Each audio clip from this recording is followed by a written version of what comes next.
Hello साथियों, स्वागत है आप सभी का आपके अपने यूट्यूब चैनल जीनियस एजुकेशन में। यूपी लेखपाल 2021 के एक इम्पोर्टेंट सेक्शन ग्राम समाज एवं विकास, जिसको हम ग्रामीण परिवेश भी बोलते हैं, इसको हम एग्जामपुर की बुक के माध्यम से फुल्ली कवर करने वाले हैं। तो साथियों, इसी में आज हमारा पहला चैप्टर है ग्राम सभा एवं पंचायती राज। तो इस वीडियो के माध्यम से हम ग्रामीण परिवेश का पहला चैप्टर ग्राम सभा एवं पंचायती राज पढ़ने वाले हैं। तो साथियों, फर्स्ट चैप्टर है हमारा ग्राम सभा एवं पंचायती राज। इस वीडियो में हम ग्राम सभा एवं पंचायती राज को बहुत ही डिटेल में पढ़ने वाले हैं तथा नेक्स्ट वीडियो में हम इससे संबंधित जो भी प्रश्न बन सकते हैं उनको हल करने वाले हैं, जिससे कि आपसे जब एग्जाम टाइम पे ग्रामीण परिवेश से 25 क्वेश्चन पूछे जाएंगे तो आप उनको आसानी से एग्जाम टाइम पर कर सकें। तो आइए वीडियो को स्टार्ट करते हैं। तो साथियों, फर्स्ट पॉइंट है हमारा ग्राम या गांव क्या है। तो साथियों, आइए जानते हैं ग्राम और गांव किसे कहते हैं।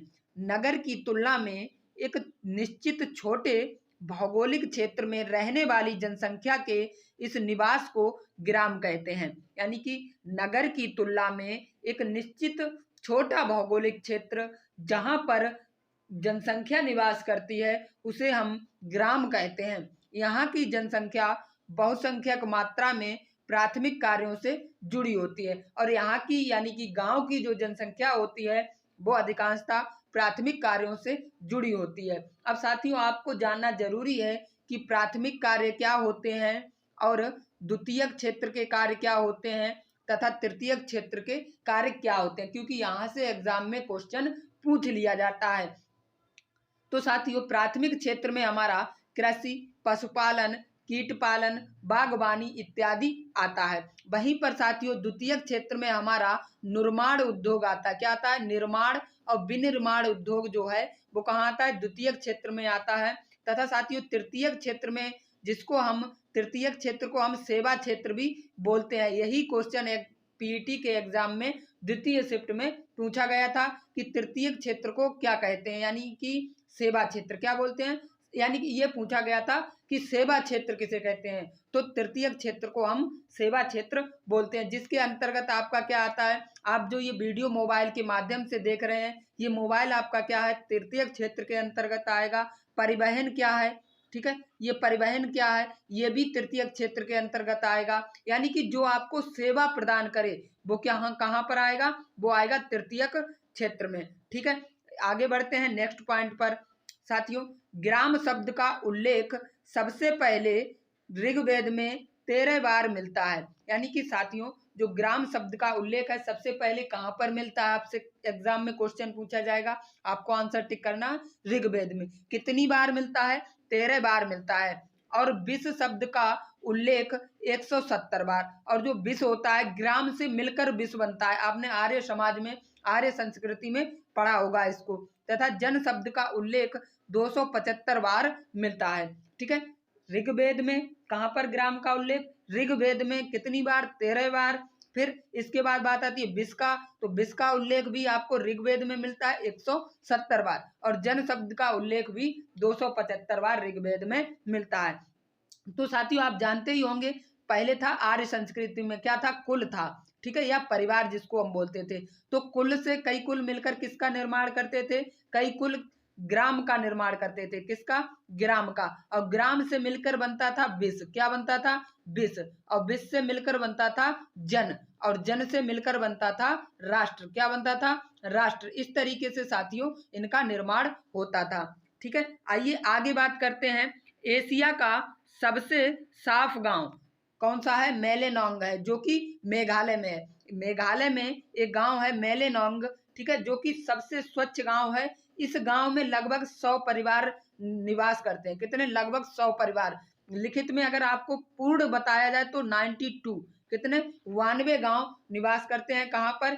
एशिया के सबसे साफ गांव मेलेनोंग, जो कि मेघालय में स्थित है।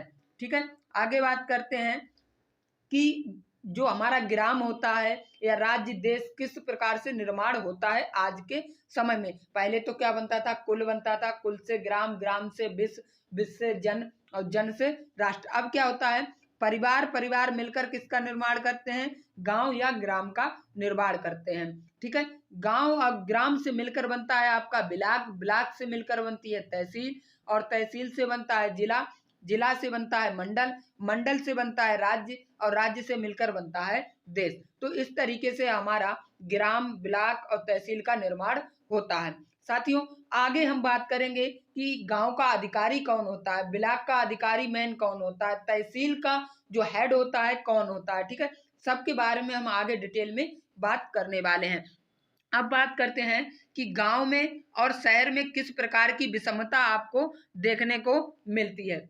यदि शहर और गांव में समानता लानी है तो योजनाएं, साधन, संसाधन की जरूरत है। अगर आपको गांव में अगर समानता लानी है तो हमें कुछ योजनाएं चलानी होंगी, कुछ साधनों का निर्माण करना होगा, कुछ संसाधन गांव में देने की जरूरत है, और जल्दी कार्यान्वित करना जरूरी है।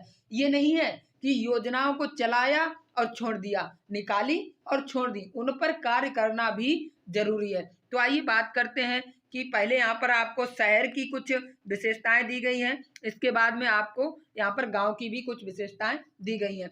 गांव में क्या, शहर में क्या पाया जाता है, अच्छी सड़कें पाई जाती हैं, लेकिन गांव में क्या होगा, वहीं पर निम्न सड़कें, टूटी फूटी सड़कें। ठीक है, डिजिटलीकरण कहाँ पाया जाता है, शहर में पाया जाता है। उच्च जीवन शैली शहर में, उच्च स्वास्थ्य सुविधाएं शहर में, उद्योग कहाँ पाया जाएगा, शहर में, रोजगार की संभावना शहर में, परिवहन, उच्च शिक्षा, संचार साधन, जागरूकता, ज्ञान विज्ञान, ये सब चीजें शहर में पाई जाएंगी। ठीक है, इनमें से कुछ चीजें गांव में भी पाई जाएंगी, लेकिन वो क्या होंगी, निम्न प्रकार की होंगी। हमारे यहाँ गांव में कैसी, निम्न शिक्षा होगी। आइए देखते हैं गांव में क्या पाया जाता है। आइए, यहाँ पर हमें डिटेल में दे रखा है।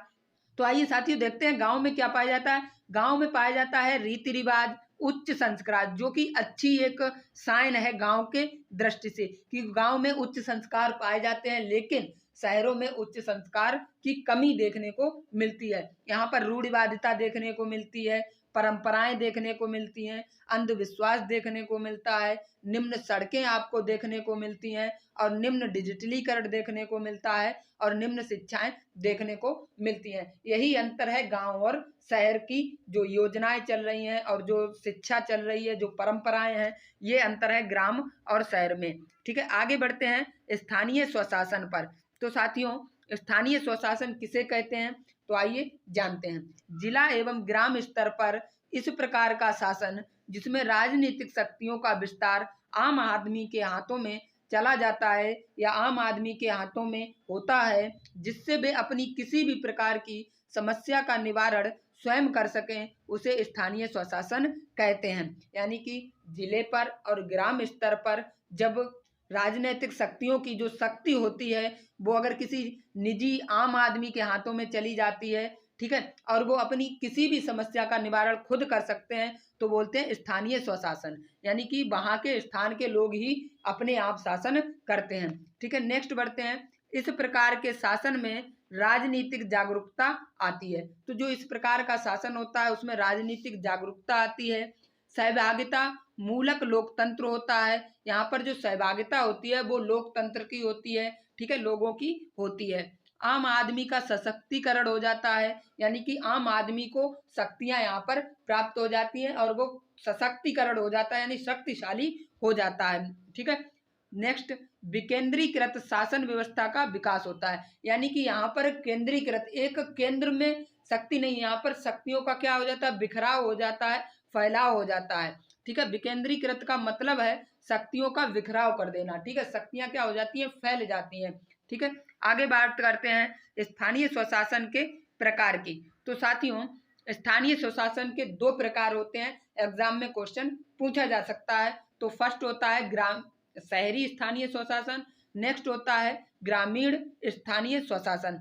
ठीक है, अंग्रेजी में शहरी स्थानीय स्वशासन को बोलते हैं अर्बन लोकल सेल्फ गवर्नमेंट, वहीं पर ग्रामीण शासन को बोलते हैं रूरल लोकल सेल्फ गवर्नमेंट। आगे बात करते हैं नेक्स्ट पॉइंट, जो कि नोट करके हमें दिया गया, आपको याद रखना है। ग्रामीण स्थानीय स्वशासन को ही हम पंचायती राज कहते हैं। जो ग्रामीण स्थानीय स्वशासन होता है इसी को हम क्या बोलते हैं, पंचायती राज बोलते हैं। भारत में पंचायती राज वायसराय लॉर्ड रिपन को, जिनका कार्यकाल 1880 से 84 था, के शासनकाल में लाया गया। यानी कि भारत में पंचायती राज किसके शासनकाल में लाया गया? तो जो वायसराय लॉर्ड रिपन थे, इनके शासनकाल में लाया गया और इन्हीं को पंचायती राज का जनक माना जाता है। क्वेश्चन एग्जाम में पूछा जा सकता है कि जो ग्रामीण स्थानीय स्वशासन है या पंचायती राज जिसे कहते हैं, उसका जनक किसे माना जाता है? तो लॉर्ड रिपन को माना जाता है। ठीक है, किसे? लॉर्ड रिपन को। ठीक है, याद रखना है आपको। महत्वपूर्ण तथ्य, डॉक्टर भीमराव अंबेडकर के अनुसार पंचायती राज से लोगों में सामंतवादी, पुरुषवादी जैसी विचारधारा आएगी। अंबेडकर जी पंचायती राज के पक्षधर नहीं थे। यानी कि जो भीमराव अंबेडकर थे वो पंचायती राज को बनाना नहीं चाहते थे, क्योंकि इसमें सामंतवादी और पुरुषवादी जैसी विचारधारा आएगी। ठीक है, इसके अलावा जबकि जो महात्मा गांधी थे, राजेंद्र प्रसाद थे, लाला लाजपत राय थे, ठीक है भाई, ये जो लोग थे ये पंचायती राज के समर्थन में थे। ठीक है, और जो पंचायती राज है इसको गांधीवादी धारा के प्रति माना जाता है। यानी कि इसमें गांधीवादी धारा की विचारधारा है, किसमें? पंचायती राज में। ठीक है, नेक्स्ट बात करते हैं। बाद में संविधान सभा ने नीति निर्देशक सिद्धांत में पंचायत को जोड़ दिया। कहां पर जोड़ा? नीति निर्देशक सिद्धांत में पंचायत को जोड़ दिया। अनुच्छेद 40 के अंतर्गत पंचायतों का गठन किया जाएगा। यानी कि पंचायतों का गठन अनुच्छेद 40 के अंतर्गत किया जाएगा और अनुच्छेद 40 को हम गांधीवादी विचारधारा से प्रेरित मानते हैं कि ये गांधीवादी धारा से कौन प्रेरित है? अनुच्छेद 40। ठीक, यानी है कि जो पंचायतों का गठन है वो गांधीवादी धारा से प्रेरित है। ठीक है, अगर हम बात करें देश के प्रथम पंचायती राज मंत्री कौन थे? तो सुरेंद्र कुमार पांडे थे। इंपॉर्टेंट रहेगा आपके एग्जाम के पॉइंट ऑफ व्यू से। तो आइए आगे बढ़ते हैं, देखते हैं। साथियों, हम सभी अनुच्छेद को और सभी समितियों को पढ़ने वाले हैं जिन्होंने पंचायती राज की जो है पंचायती राज को बनाने के लिए अपनी समिति बनाई और उनका जो है बात रखी। ठीक है, तो हम सभी के बारे में डिटेल में पढ़ने वाले हैं। नेक्स्ट पॉइंट है हमारा सामुदायिक विकास कार्यक्रम, जो कि 2 अक्टूबर 1952 को प्रधानमंत्री जवाहरलाल नेहरू के द्वारा शुरू किया गया था। इसका मुख्य उद्देश्य देश के आर्थिक विकास एवं सामाजिक पुनरुद्धार के प्रति जनता में रुचि पैदा करना था। यानी कि आपसे पूछा जाएगा सामुदायिक विकास कार्यक्रम कब स्टार्ट किया गया और किस प्रधानमंत्री ने इसे शुरू किया था? तो साथियों 2 अक्टूबर 1952 को जवाहरलाल नेहरू ने सामुदायिक विकास कार्यक्रम शुरू किया था। इसका मुख्य उद्देश्य क्या था? तो इसका मुख्य उद्देश्य देश के आर्थिक विकास और सामाजिक जो पुनरुद्धार था इसके प्रति जो जनता में रुचि पैदा करना था। ये किसका था? सामुदायिक विकास कार्यक्रम का उद्देश्य था। लेकिन यह असफल हो गया। लेकिन क्या हुआ? यह असफल हो गया, ये चल नहीं सका, असफल हो गया। इसके बाद पंचायती राज के संबंध में परामर्श के लिए समय अंतराल पर विभिन्न समितियों का गठन किया गया, जो कि निम्नलिखित है। जब ये सामुदायिक विकास कार्यक्रम से हम जो है समाज में सामाजिक पुनरुद्धार का विकास नहीं कर सके, आर्थिक विकास का विकास नहीं कर सके, तो हमने क्या किया? कई समितियां बनाई समय समय पर। किसके लिए? पंचायती राज को बनाने के लिए। ठीक है, तो आइए जानते हैं कौन कौन सी समितियां आई और उन समितियों ने क्या क्या कार्य किए और क्या क्या अपनी बात रखी। तो सबसे पहले आती है हमारी बलवंत राय मेहता समिति। तो साथियों बलवंत राय मेहता समिति जो कि 1957 में गठित की गई थी। ठीक है, इसने सामुदायिक विकास कार्यक्रम के असफल हो जाने के बाद पंचायती राज व्यवस्था को मजबूत बनाने के लिए इस समिति का गठन किया गया था। इस समिति का गठन क्यों किया गया था? सामुदायिक विकास कार्यक्रम फेल हो गया था, इसलिए जो पंचायती राज व्यवस्था थी उसको मजबूत करने के लिए बलवंत राय मेहता समिति का गठन किया गया। सन 1957 के अंत में बलवंत राय मेहता समिति में अपनी रिपोर्ट प्रस्तुत किए। इस समिति के अनुसार गांव से लेकर जिला तक त्रिस्तरीय पंचायती राज व्यवस्था का सुझाव दिया गया। यानी कि त्रिस्तरीय पंचायती राज व्यवस्था का सुझाव किसके द्वारा दिया गया? बलवंत राय मेहता समिति के द्वारा। और त्रिस्तरीय पंचायती राज का जनक किसे माना जाता है? तो बलवंत राय मेहता समिति को। ठीक है, आगे बढ़ते हैं।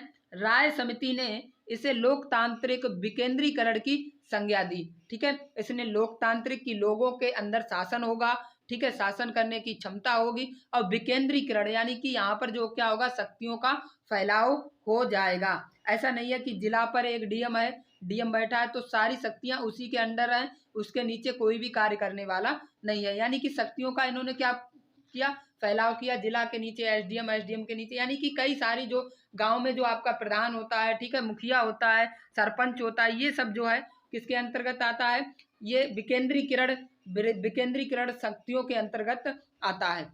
इस समिति के अनुसार त्रिस्तरीय पंचायत व्यवस्था में सबसे निचले स्तर पर ग्राम पंचायत, 3 स्तर की पंचायत थी, जिनमें सबसे नीचे स्तर पर ग्राम स्तर को रखा। ठीक है, प्रखंड स्तर पर यानी कि जो मध्य स्तर था वहां पर पंचायत समिति को रखा, और जिला स्तर पर जिला परिषद के गठन का सुझाव देने के साथ साथ यह सिफारिश भी की थी कि लोकतांत्रिक विकेंद्रीकरण की शुरुआत पंचायत समिति के स्तर पर होनी चाहिए। जो लोकतांत्रिक विकेंद्रीकरण की यानी कि जिला में तो डीएम मैन है ही, और जो फैलाव है शक्तियों का वो कहाँ पर, पंचायत समिति के स्तर पर होना चाहिए।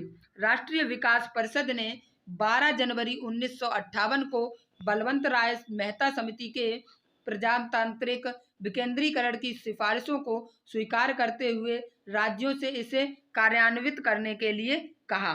क्या हुआ साथियों, 1957 में बलवंत राय मेहता समिति आई और राष्ट्रीय विकास परिषद ने क्या किया, यानी कि नेशनल डेवलपमेंट काउंसिल ने क्या किया, 12 जनवरी 1958 को इसे स्वीकृति दे दी। ठीक है, और राज्यों को इसे कार्यान्वित करने के लिए कह दिया।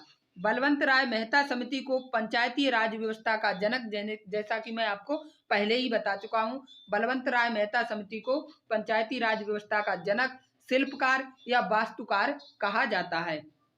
सबसे पहले अगस्त 1958 में आंध्र प्रदेश में प्रायोगिक तौर पर यानी प्रयोग के तौर पर पंचायती राज व्यवस्था को लागू किया गया। तो साथियों, अगर पूछा जाए आपसे कि सबसे पहले पंचायती राज व्यवस्था को कहाँ लागू किया गया, तो साथियों ये लागू किया गया आंध्र प्रदेश में। कहाँ पर, आंध्र प्रदेश में। कब किया गया, अगस्त 1958 में। ठीक है, आगे बढ़ते हैं। तत्कालीन प्रधानमंत्री यानी उस समय के जो प्रधानमंत्री थे, उन्होंने 2 अक्टूबर 1959 को राजस्थान के नागौर जिले में पंचायती राज व्यवस्था की आधिकारिक शुरुआत की, और इसी दिन इसे संपूर्ण राजस्थान में भी लागू कर दिया गया। यानी 2 अक्टूबर 1959 को ही इसे पूर्ण राजस्थान में भी लागू कर दिया गया। तो साथियों, इसके बाद आती है हमारी अशोक मेहता समिति। तो आइए जानते हैं अशोक मेहता समिति के बारे में, इन्होंने किस प्रकार का प्रस्ताव रखा। तो साथियों, अशोक मेहता समिति का गठन 1977 में किया गया था। इस समिति में कुल 13 सदस्य थे। यानी कि आपको याद क्या रखना है, इसका गठन 1977 में किया गया था, और इन्होंने क्या सुझाव दिया था। तो साथियों, अशोक मेहता समिति ने अपनी प्रस्तुत रिपोर्ट में 2 स्तरीय पंचायतों के गठन का सुझाव दिया था, यानी कि 2 स्तरों पर पंचायत का गठन किया जाए। वहीं पर बलवंत राय मेहता समिति ने 3 स्तर पर जो है पंचायती राज व्यवस्था के गठन की बात कही थी। तो अशोक मेहता समिति के संबंध में आपको याद रखना कितने स्तर पर, 2 स्तर पर। यहाँ पर कौन कौन से 2 स्तर थे, एक तो मंडल पंचायत और दूसरा था जिला पंचायत। एक स्तर था मंडल पंचायत, एक था जिला पंचायत। और वहां पर क्या था, पहला था ग्राम, सबसे नीचे ग्राम, इसके बाद प्रखंड स्तर, इसके बाद क्या था हमारा जिला स्तर। लेकिन यहाँ पर क्या था, मंडल और जिला यानी ग्राम को शक्तियां इन्होंने नहीं दी थी। ठीक है, इस समिति के अनुसार एक न्याय पंचायत जिसका अध्यक्ष कोई न्यायाधीश होना चाहिए, एक न्याय पंचायत होनी चाहिए। ठीक है, और जिसका अध्यक्ष कोई न्यायाधीश हो। इसमें अनुसूचित जाति और अनुसूचित जनजाति का उचित रूप से प्रतिनिधित्व मिलना चाहिए।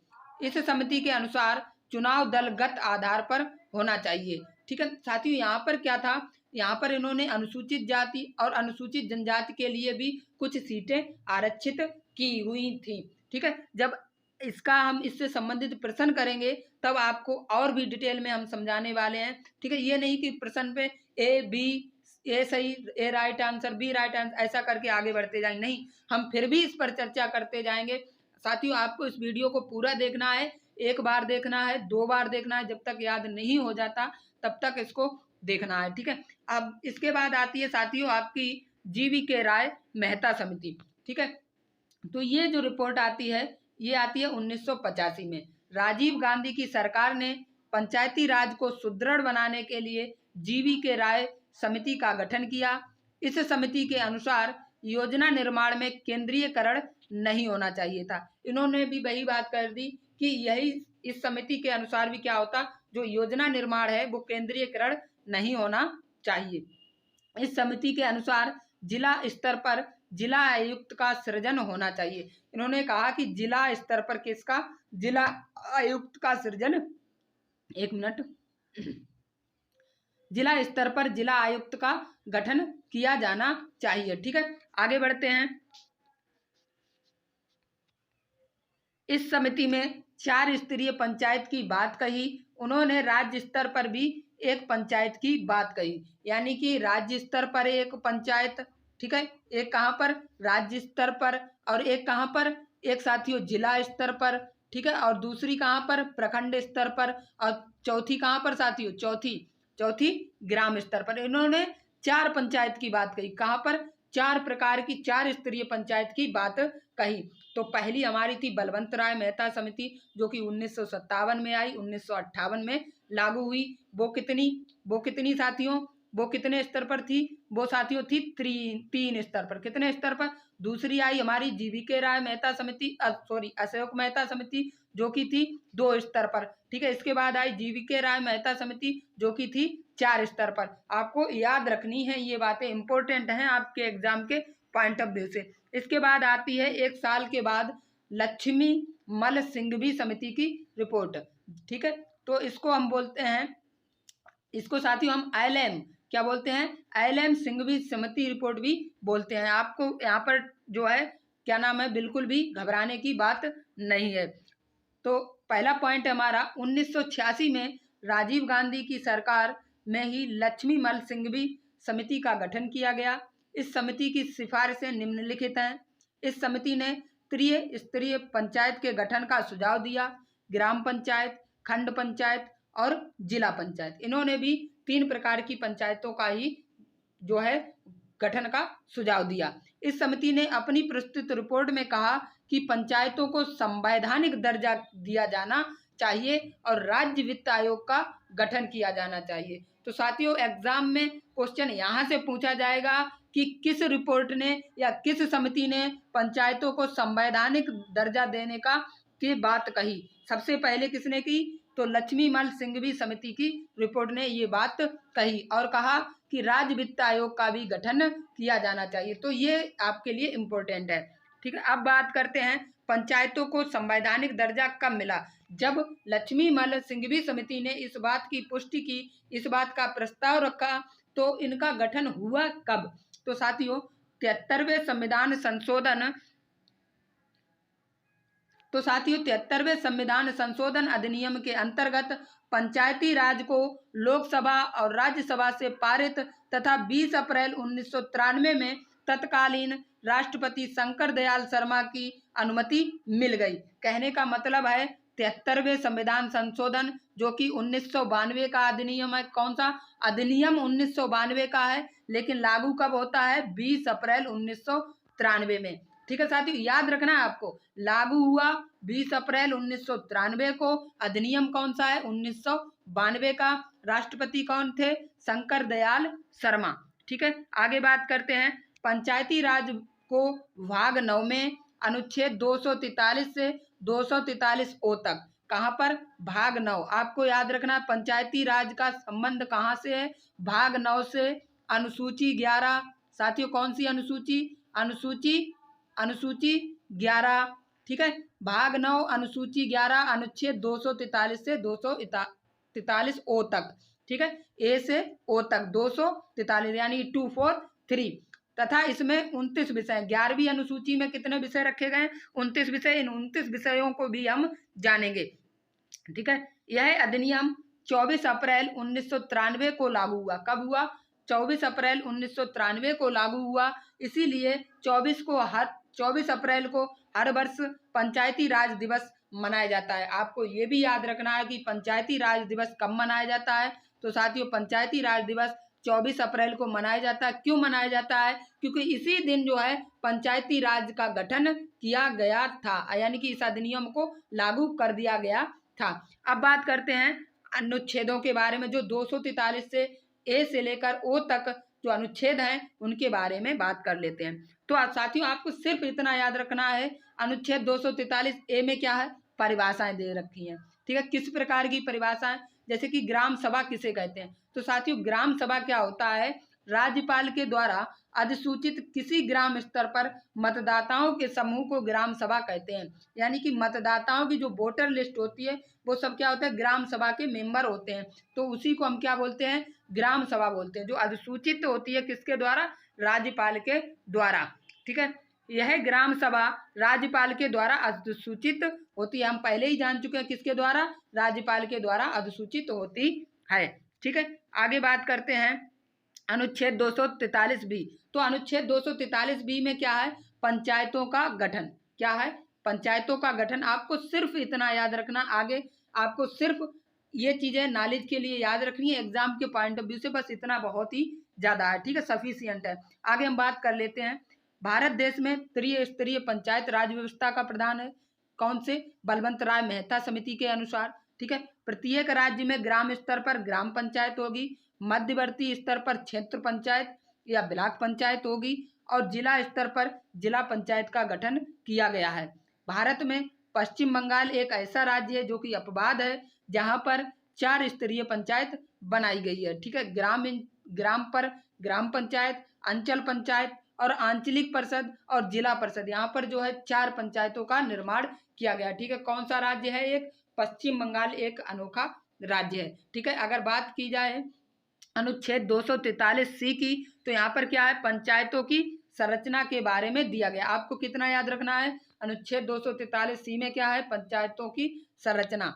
भारत के संविधान अनुच्छेद 243 सी में पंचायतों की संरचना के बारे में प्रावधान किया गया है। इसके अनुसार प्रत्येक राज्य के राज्य विधानमंडल को विधि द्वारा, यानी कानून के द्वारा, विधि का मतलब कानून के द्वारा पंचायतों की संरचना के संबंध में उपबंध करने की शक्ति प्रदान की गई है। किसे, राज्य विधानमंडल को विधि द्वारा जो है पंचायत के जो संरचना है उसके संबंध में जो उपबंध बनाने की शक्ति है किसको, राज्य विधानमंडल को दी गई है। ठीक है, आगे बढ़ते हैं अनुच्छेद 243 डी पर। तो साथियों, अनुच्छेद 243 डी में पंचायतों में आरक्षण की बात की गई है, क्योंकि यहाँ पर जो है अनुसूचित जाति और जनजातियों के लिए सीटें भी आरक्षित की गई हैं। यहाँ पर आपको थोड़ा याद रखना है कि कितनी सीटें आरक्षित की गई, आइए जानते हैं।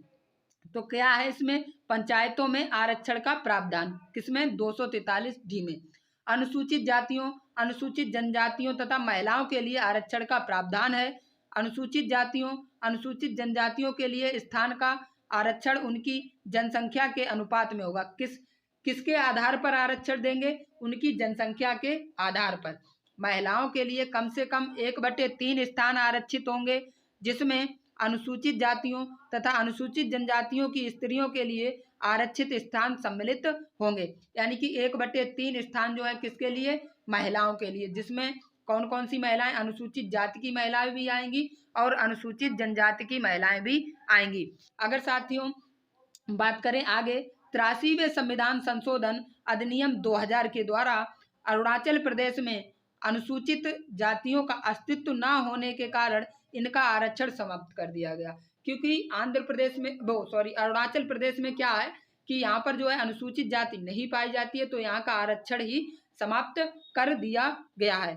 उत्तर प्रदेश राज्य विधानमंडल सन 2000 में पंचायती राज अधिनियम 1947 में, जो पंचायती राज अधिनियम 1947 है उसको उत्तर प्रदेश राज्य विधानमंडल ने सन 2000 में संशोधित करके अन्य पिछड़ा वर्ग के लिए भी आरक्षण का प्रदान किया है। यहाँ पर ओबीसी वर्ग जो है उनके लिए भी जो है उत्तर प्रदेश सरकार ने आरक्षण की व्यवस्था की है। कौन से अधिनियम के द्वारा, तो साथियों 2000 के अधिनियम के द्वारा। ठीक है, आगे बात करते हैं अनुच्छेद 243 ई। साथियों इससे पहले मैं बात कर लूँ, इसका जो पीडीएफ है आपको टेलीग्राम चैनल पर मिल जाएगा। पीडीएफ का लिंक आपको डिस्क्रिप्शन बॉक्स में दे रखा है, आप वहां से जाकर जो है PDF इसका डाउनलोड कर सकते हैं।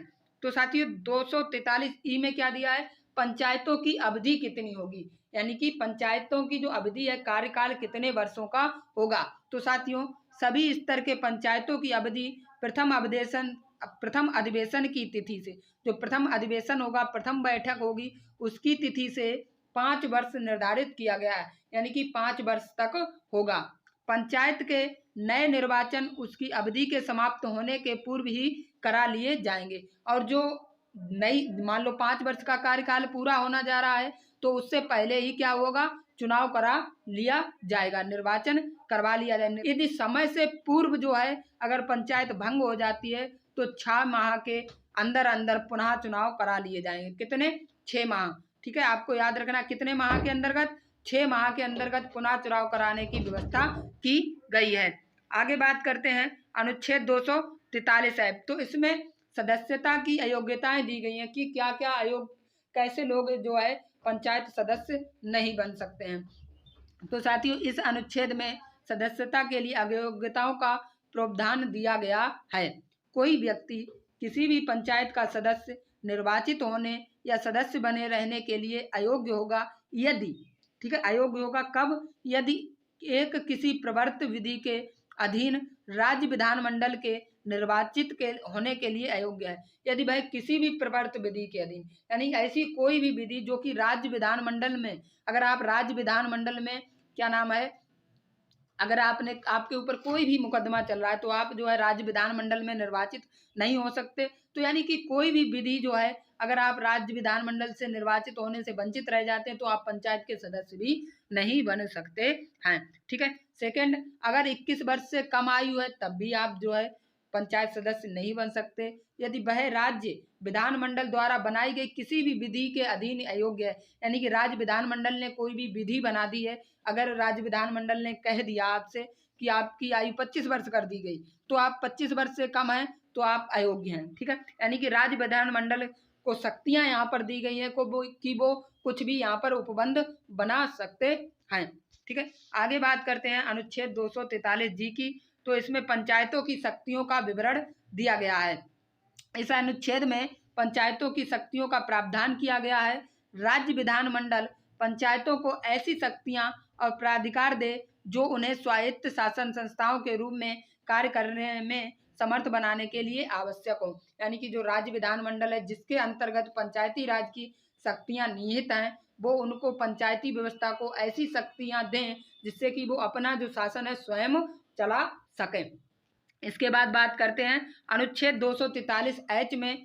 साथियों इस अनुच्छेद में पंचायतों को प्रमुख करों को अधिरोपित करने की शक्ति दी गई है, यानी कि पंचायत जो है कुछ प्रमुख कर जो है लगा सकती है। ये कहाँ दिया गया है, 243H में, ठीक है।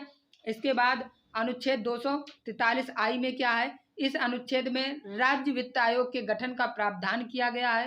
पंचायतों को वित्तीय स्थिति का पुनरावलोकन करने के लिए हर प्रत्येक राज्य का राज्यपाल एक वित्त आयोग का गठन करता है, यानी कि इसमें वित्त आयोग के गठन का प्रावधान है। और वित्त आयोग का गठन कौन करता है, प्रत्येक राज्य का राज्यपाल जो है वित्त आयोग का गठन करता है। इस बात का प्रावधान किस अनुच्छेद में, 243I में है। अब बात करते हैं 243J की। तो इस अनुच्छेद में पंचायतों के लेखों की समीक्षा का प्रावधान किया गया है, यानी कि जो पंचायत के लेख होंगे उनकी समीक्षा का प्रावधान कहाँ पर है, 243J में। बात करें 243K की। तो इस अनुच्छेद में पंचायतों का चुनाव कराने के लिए राज्य निर्वाचन आयोग का गठन और चुनाव से संबंधित प्रावधान जो है कहाँ पर है, अनुच्छेद 243K में। ये आपको थोड़ा याद कर लेना कि वो एग्जाम में ये पूछे जाते हैं।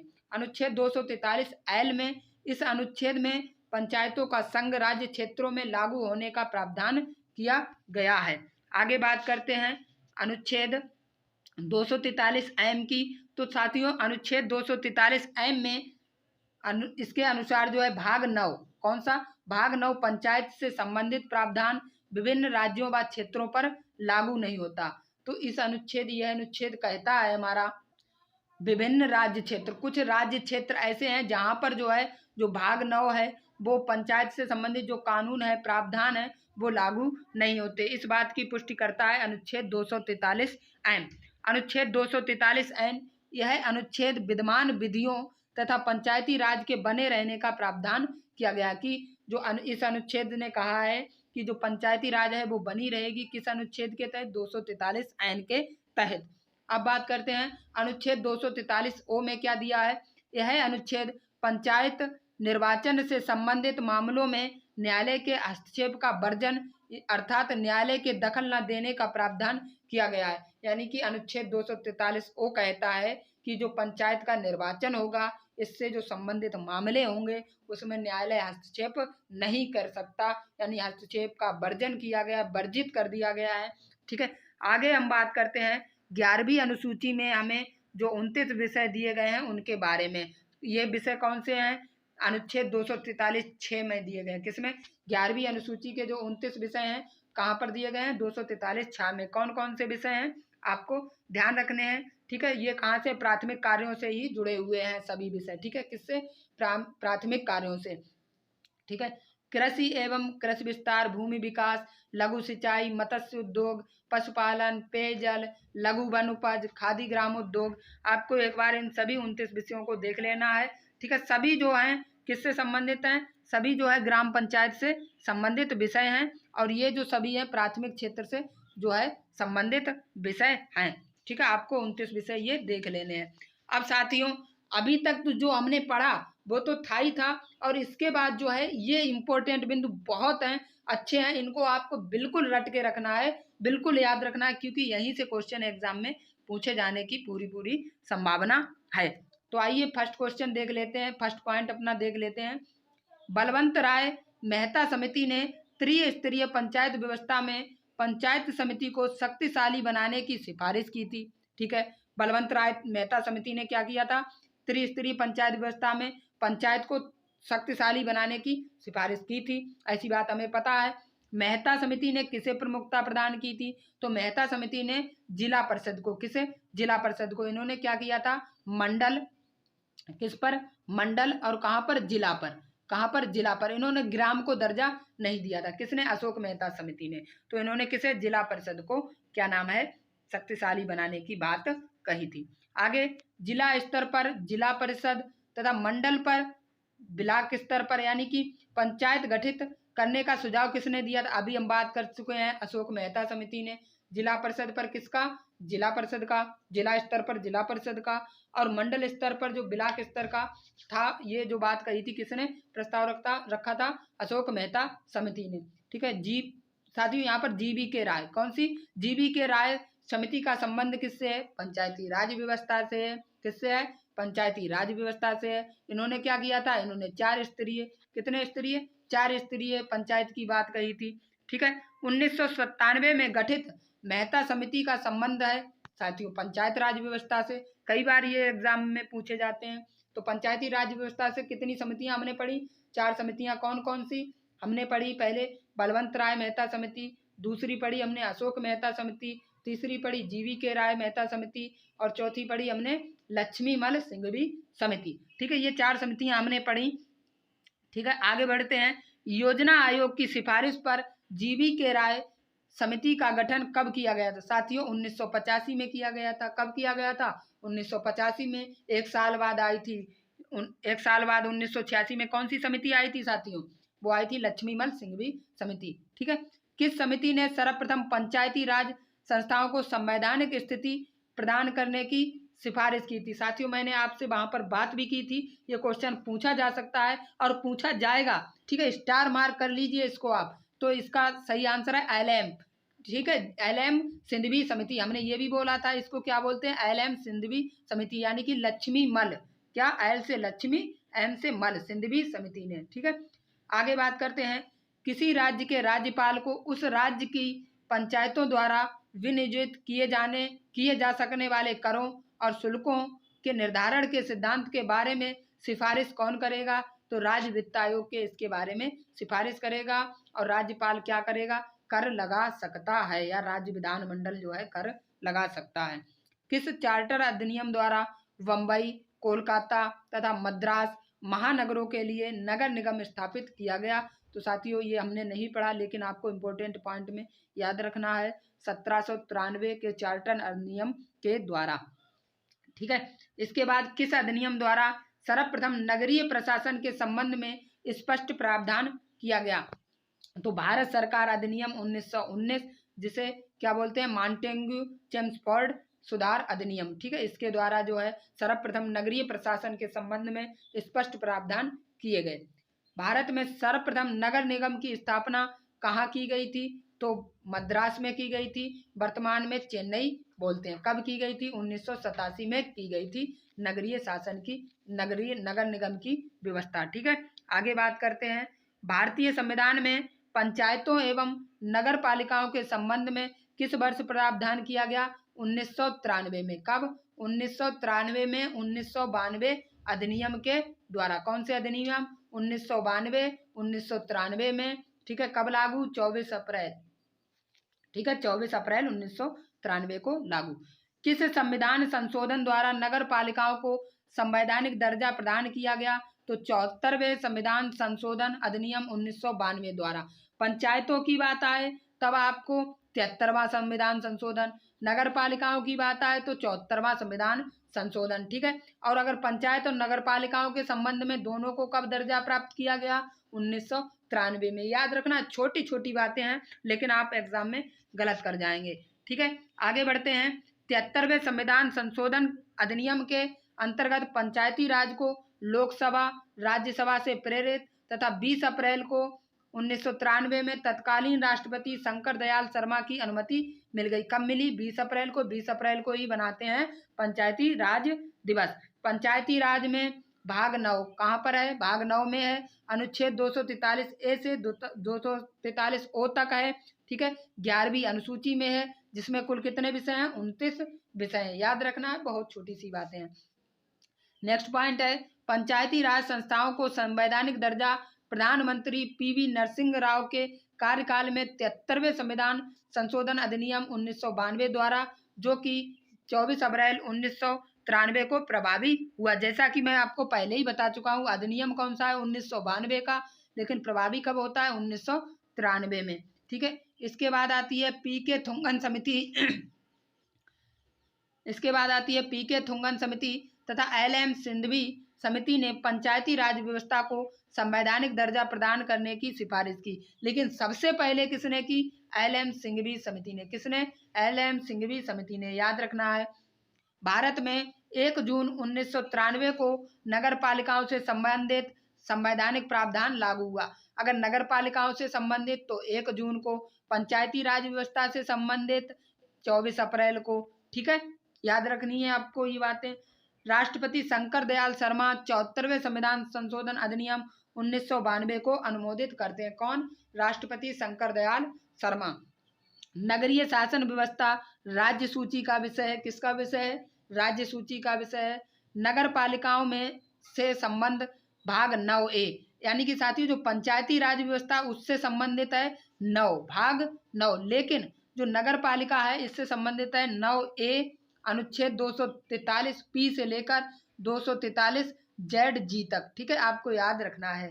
ठीक है, नगर पालिकाओं से संबंधित जो प्रावधान है वो भाग 9A में अनुच्छेद 243 पी से अनुच्छेद 243 जेड जी तक किए गए हैं। इसके बाद बात करते हैं बलवंत राय मेहता समिति की त्रिस्तरीय पंचायती राज व्यवस्था अथवा प्रजातांत्रिक विकेंद्रीकरण की सिफारिश पर सर्वप्रथम 2 अक्टूबर को 1959 को राजस्थान के नागौर जिले से पंडित जवाहरलाल नेहरू ने पंचायती राज प्रणाली का शुभारंभ किया। तो साथियों किसने शुभारंभ किया? जवाहरलाल नेहरू ने किया। सबसे पहले कहाँ लागू की गई? आंध्र प्रदेश में लागू की गई थी। ठीक है, अगर राजस्थान की बात की जाए तो राजस्थान के नागौर जिले में 1959 को इन्होंने पूर्ण रूप से लागू कर दिया था। ठीक है, अशोक मेहता समिति ने द्विस्तरीय पंचायत की बात कही थी, जिला परिषद और मंडल पंचायत। ठीक है, पंचायत व्यवस्था का सुझाव दिया था। बलवंत राय मेहता समिति ने त्रिस्तरीय, एलएम सिंघवी एवं पीके थुंगन समिति ने पंचायती राज संस्थाओं को संवैधानिक दर्जा प्रदान करने की सिफारिश की थी, पहले ही पढ़ चुके हैं। ठीक है, पंचायती राज संस्थाओं को संवैधानिक स्तर पर प्रधानमंत्री पीवी नरसिम्हा राव के कार्यकाल में 73वें संविधान संशोधन अधिनियम 1992 द्वारा जो 24 अप्रैल 1993 में प्रभावी हुआ प्रदान किया गया। साथियों, हम पहले ही बात कर चुके हैं इस टॉपिक पर भी। आगे बढ़ते हैं। बलवंत राय पंचायती राज व्यवस्था से बनाई गई प्रमुख समितियां। तो बलवंत राय मेहता समिति 1956 में, ठीक है, 1957 में लागू, ठीक है, 1957 में लागू। अशोक मेहता समिति 1977 में, जीवी के राय समिति 1985 में, एल.एम. सिंघवी समिति 1986 में, पी.के. थिंगवन समिति 1988 में, ठीक है। ये समितियां जो है पंचायती राज व्यवस्था से संबंधित हैं, आपको याद रखनी है, क्योंकि क्वेश्चन ऐसे पूछा जाएगा पी.के. थिंगवन समिति किससे संबंधित है, तो आपको आंसर लगाना है पंचायती राज व्यवस्था से संबंधित है, ठीक है साथियों। तो आगे बढ़ते हैं साथियों। अब क्या है, इस टॉपिक को यानी कि जो ग्राम सभा एवं पंचायती राज था, इसको हमने बहुत ही डिटेल में और बहुत ही अच्छे से पढ़ा, ठीक है। आशा करता हूँ आपको वीडियो अच्छा लगा होगा। और साथियों, नेक्स्ट वीडियो में इससे संबंधित ये जो भी प्रश्न यहाँ पर दिए हुए हैं, इन सभी प्रश्नों को हम करने वाले हैं। यहाँ पर देख लीजिए आप, कितने प्रश्न दे रखे हैं, 30 प्रश्न यहाँ पर इससे संबंधित दे रखे हैं, और इन प्रश्नों में से भी हम प्रश्न बनाने वाले हैं, ठीक है साथियों। कैसे बनाएंगे, ग्राम शब्द का उल्लेख कहाँ मिलता है, ऋग्वेद में मिलता है, कितनी बार मिलता है, 13 बार मिलता है, ठीक है। और विश्व शब्द का, ठीक है, जन शब्द का उल्लेख, ठीक है। तो ये सब बातें हम यहाँ पर करने वाले हैं साथियों। आप आशा करता हूँ आपको वीडियो बहुत अच्छे से समझ में आया होगा। अगर कोई भी कमी अगर हमारे पढ़ाने में रहती है तो आप हमें नीचे कमेंट बॉक्स में बता सकते हैं, और आपकी कोई भी क्वेरी, किसी भी प्रकार की समस्या है तो आप हमें कमेंट के माध्यम से कमेंट करके बता सकते हैं। और इस वीडियो का जो PDF फाइल है आपको डिस्क्रिप्शन बॉक्स में दिए लिंक पर क्लिक करके मिल जाएगा।